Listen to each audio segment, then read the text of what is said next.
Hey everybody, ABC 10 meteorologist Brendan Minchef with another tsunami advisory update. There was an 8.8 magnitude earthquake off the eastern coast of Russia at about 4 o'clock this afternoon. That has generated a Pacific-wide tsunami threat. So let's take you around the map right now in just a second, but we'll talk about why this earthquake generated this tsunami. I do want to go back to December 5th, when we think about that tsunami warning that we had off the north coast on December 5th of last year. And we were talking, I was on air on ABC 10 with Rob and Walt, and we were talking about the potential tsunami waves that were going to come into the north coast. It never quite materialized. It was a different type of earthquake that we later learned. It was one where the plates move side by side. There's no upward thrust to give the wave that initial push that it needs to generate. This earthquake, the one that just happened earlier today, the 8.8 off the coast of Russia, was different. It was a thrusting earthquake. It was a subduction zone quake. What that means is you have one plate overriding the other. This is the subducting plate. It's the one that goes underneath of the overriding plate. What can happen is these can start to get jammed up over time. And when that happens, that plate starts to bend a little bit and it builds up this tension, builds up this energy, and then it finally snaps loose. And that gives that upward thrust needed to generate the wave. So obviously this was an underwater earthquake. It was a deep earthquake. But when that plate kind of slipped, it had that upward motion, and that's what generates that tsunami wave. And it's also important to remember that tsunami waves are not one directional. They propagate out in a circle. So it's not just like the wave heads east or just heads west or north-south, whatever it may be. It heads in every direction away from the epicenter of the earthquake. That's why when we had the tsunami warning in December of last year, we talked about the potential for waves. Didn't happen. We didn't get a tsunami.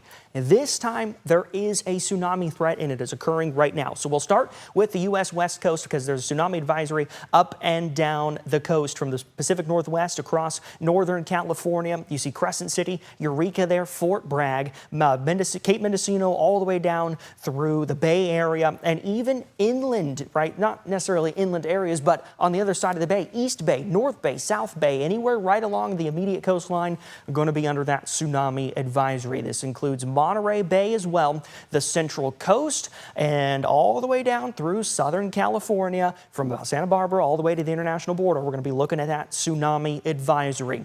Different story out in Hawaii where there's a tsunami warning, and the difference between a tsunami advisory and a tsunami warning is that with a warning, it's expected that there will be some destructive waves making it ashore. More on Hawaii in just a second, but I do want to run through the estimated arrival times for tsunami waves here in California. Fort Bragg, likely one of the first places that'll see some increased wave heights. That'll be at about 11:50 tonight. Crescent City, 11:55. Monterey, 12:15 in the morning. Port San Luis at about 12:30 in the morning. San Francisco, 12:40. Santa Barbara, 12:50. Down in Southern California, we're going to get there just after 1 o'clock in the morning. Los Angeles, 1:05. Newport Beach at 1:10. Oceanside and La Jolla at 1:15. These are not expected to be necessarily large waves, but they are going to be in addition to the normal wave heights. So we're looking at an additional 1.4 foot wave in Fort Bragg. In Crescent City, 5.5 feet. Monterey, less than a foot. Port San Luis, about 3 to 4 foot waves. San Francisco, less than a foot. Santa Barbara, this number's come up just a little bit from the previous tsunami advisory. It's now 1.3 feet in Santa Barbara. LA, Newport Beach, Oceanside, and La Jolla, all less than a foot on the estimated max wave heights. But especially up near Crescent City on the northwest coast, that's going to be the area where we're likely to see the biggest waves this evening. And again, that is not going to happen until we get closer to midnight and then just after midnight. Before we talk more about the emergency alerts, we do have some live cameras to show you. So where are we going first, Rachel, in terms of live shots here? I know we've been looking at Japan, and that is where we are headed to now. Japan, a lot closer to the epicenter of the earthquake. They've been getting the waves a lot sooner, and the waves likely to be larger in Japan than what we're going to see in Hawaii, and likely, well, certainly larger than what we're going to see here on the West Coast. So Again, looking at Japan right now, you can see all the water that's coming in. And we've been watching this camera over the last hour plus now, and we've seen some pretty serious waves. Estimated wave heights here over 9 feet in some places, but that's a generalization because you have to look at your local terrain influences. Depends on how the bays and the marinas are. A lot of times it gets much shallower in these bays and in these inlets, and so what happens, you get these 9-foot waves, but then they start entering shallower water and they can grow and they can really get pushed up onto shore a lot further than you might expect a 9-foot wave to do. We're going to zoom in here from the aerial footage here. I mean, look at some of these waves. These are strong, powerful waves, and it's not just one tsunami wave. I think it's easy to think of a tsunami as it's just one wave, right? One really big wave, it happens, it's done. That's not the case. With a tsunami, it's a series of high waves, a series of strong and powerful waves. And so even when we're talking about 1-foot waves or maybe 3-foot waves, like we're going to see here in Northern California later on this evening, those can still be strong. Don't let the fact that they're relatively small fool you, because remember, these waves are generated by an 8.8 magnitude earthquake. So there's a lot of power behind them, and it's a series of waves that can last for many hours. For Northern California specifically, especially on the north coast, we could be looking at tsunami waves for anywhere between 9 and 36 hours from when they start later on tonight. So just imagine you have 1 to 2-foot waves battering the shore for 36 hours straight. That can definitely do some minor damage, could do some coastal erosion, right? So it's important to stay off the immediate coastline. And earlier, about an hour ago, as we were looking at this camera, we saw people in Japan leaving the immediate coast, and they were headed to tsunami shelters. They were headed in their cars away from the coast, and that's exactly what you need to do in situations like this. And the waves here in Japan have just been pretty mean, and that's what you would expect from a tsunami event like this. Japan does have infrastructure, though, to try to weather some of these events, from strong earthquakes to strong and powerful tsunamis as well. They have larger seawalls in a lot of places. They have specific tsunami shelters, which parts of the Pacific Northwest have for sure. I've seen a few. These tsunami shelters are reinforced elevated buildings. So they look a little strange because the bottom of these tsunami shelters are open air, but the tops are very strong. They're enclosed. They are made of basically solid reinforced concrete, because the idea is you need to get away from the water and you need to go up in elevation to be above the waves. So that's what these tsunami shelters do. Japan has a lot of them. They have some extra reinforced seawalls as well.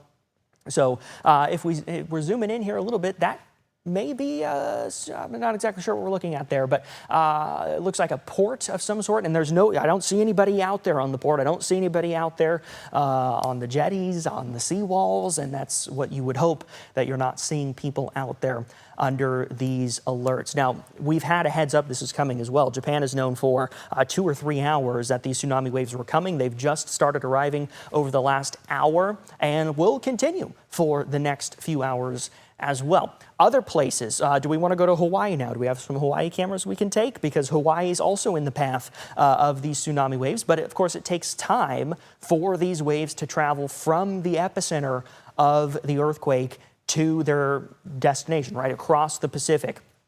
We've seen some waves in Alaska. Here we go. Here's some cameras in Hawaii.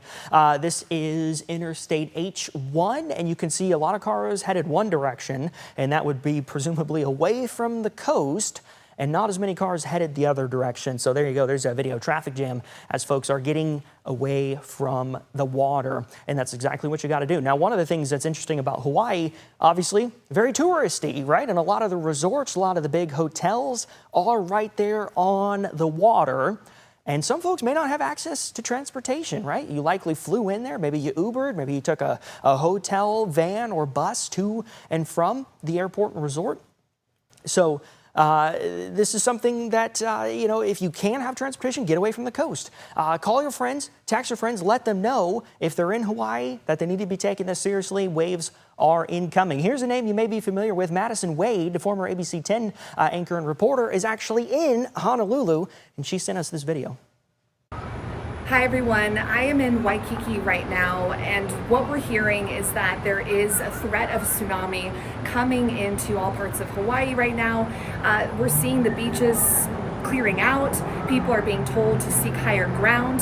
Our hotel here, the Marriott, is telling us to be above 3 floors, so I'm on floor 18, I believe, as of right now, but waiting to hear if we need to evacuate further inland. So this is what it looks like right now at the beach.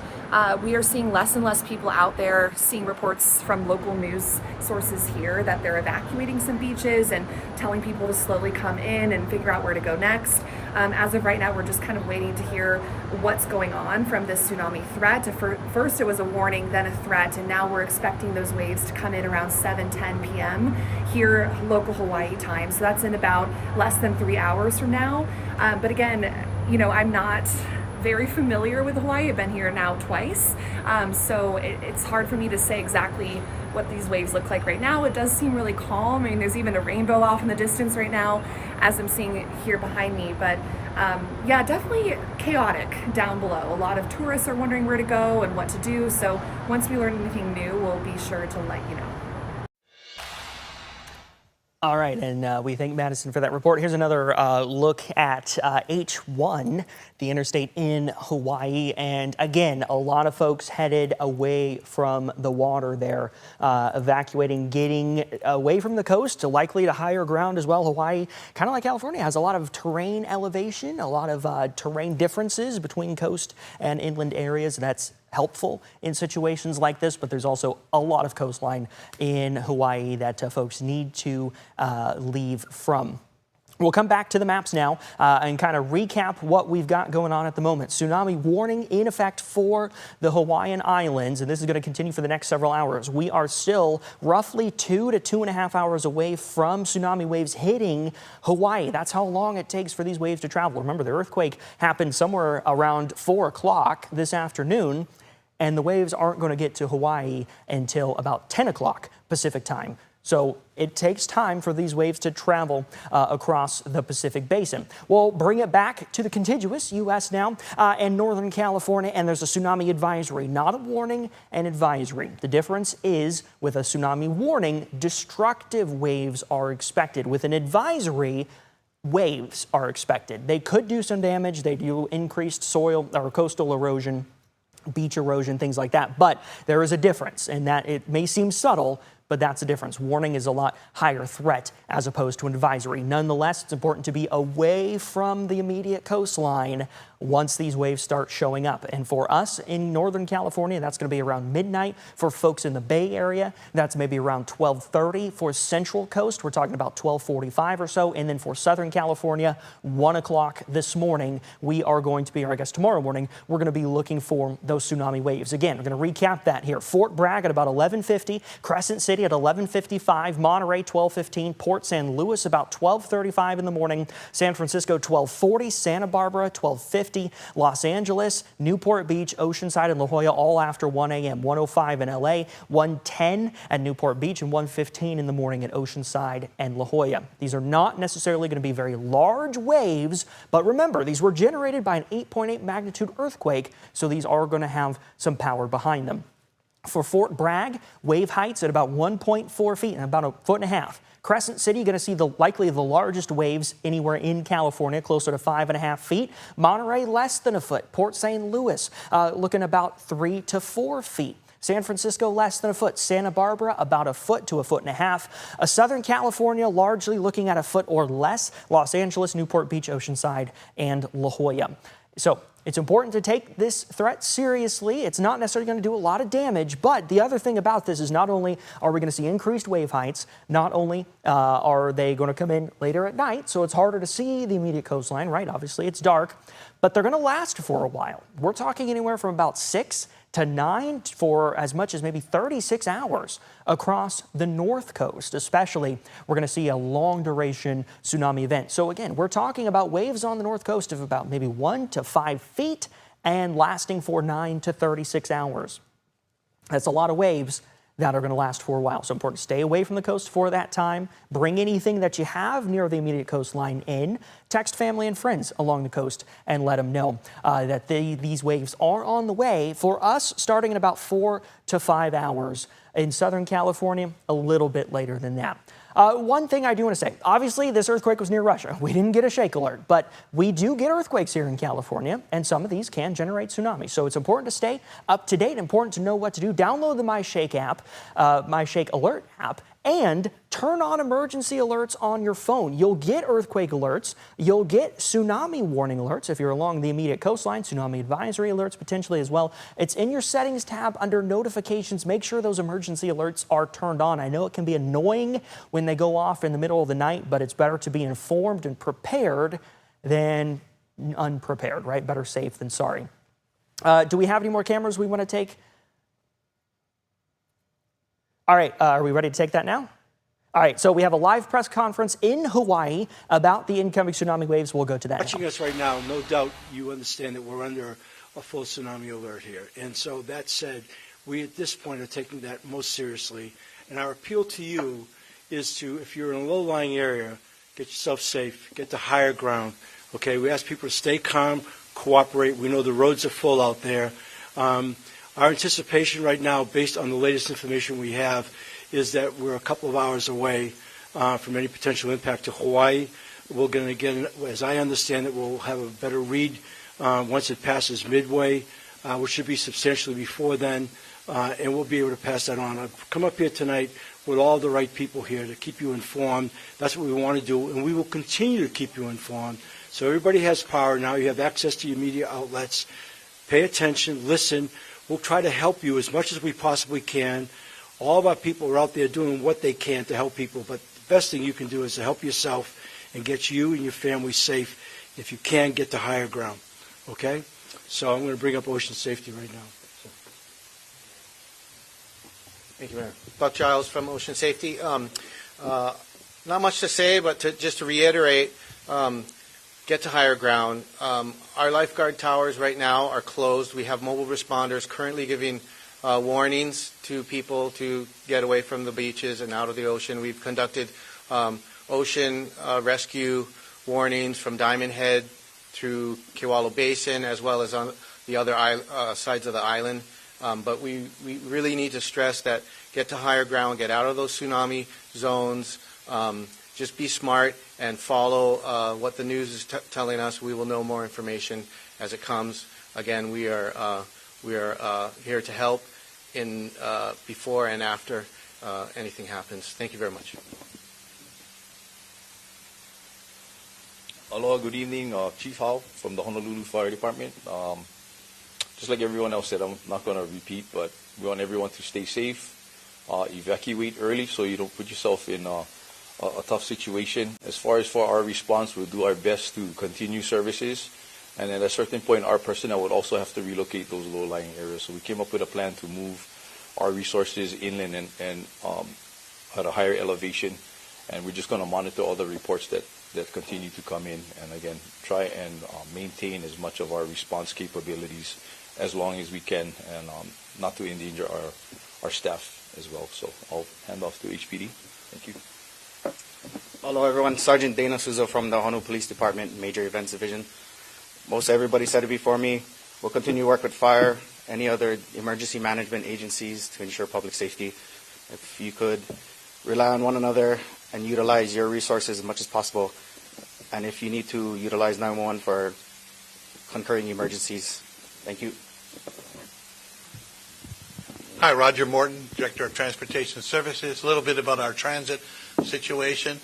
That we are planning to stop operating any trip that was scheduled to start at after 6 p.m. So up until 6 p.m., we're going to continue to operate trips.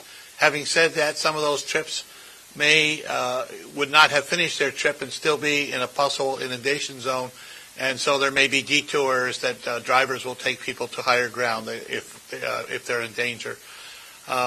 If you are a loved one of somebody who takes the bus and you haven't heard from them, then I would urge you to try to call them and tell them what's going on with the bus service. We have a lot of people that have language difficulties sometimes, and got to get the word out to your loved ones that after 6 p.m. we're going to suspend any service that starts after that point. For Skyline, we're going to run Skyline until the 6:35 trip from Halava, and that'll be the last Skyline. Now, having said all of that, we're going to be monitoring the situation very closely after the event. It's possible that we will restore service sometime in the evening. Thank you. So I want to say it one more time. You can help yourself the best. We're here to help you, but we need you to help yourself as well. We would not be doing this if this wasn't most serious at this point in time. So please take this very seriously, and don't go down to the beach. Don't be looking at waves. Get yourself as high as you possibly can. So with that, if I can answer any questions, we'll be happy to do so. Yes. I think it's horrible out there. You know, is there any alternative that is free, or do you have anything anyone can do to kind of clear things up so people can get home? You know, I would imagine that HPD right now is out there trying to move traffic along to the best of their ability. I know we've gotten some calls that it is horrible, and people are in gridlock, and that's, you know, all I could ask is for people to keep their calm, and we'll try to move things along as best we can. You know. We're getting calls from people who are disabled. Is there anything they can do with the handyman? Is there anything to try to evacuate it to higher ground? Yeah, Roger. Yeah, we are stuck in 93% of our service right now is run late, and most of our assets are not in a position where we could respond at this point. We urge the families to try to to take advantage and keep their loved ones away if they're in low-lying areas. Any other questions? Yes. Is there any messages you have for people who traveled here, who are vacationing here, that are not familiar with the area? Well, I know that they're doing a lot down in Waikiki if they're in hotels, and each and every property, I think, has got their own plans, if you will. So pay attention. This is real, and it's most serious. And if they happen to be watching, we don't have these events very often, but when we do, they're real and they're serious. So we just ask you to pay attention and do what you've been asked to do, and we're all going to hope for the best.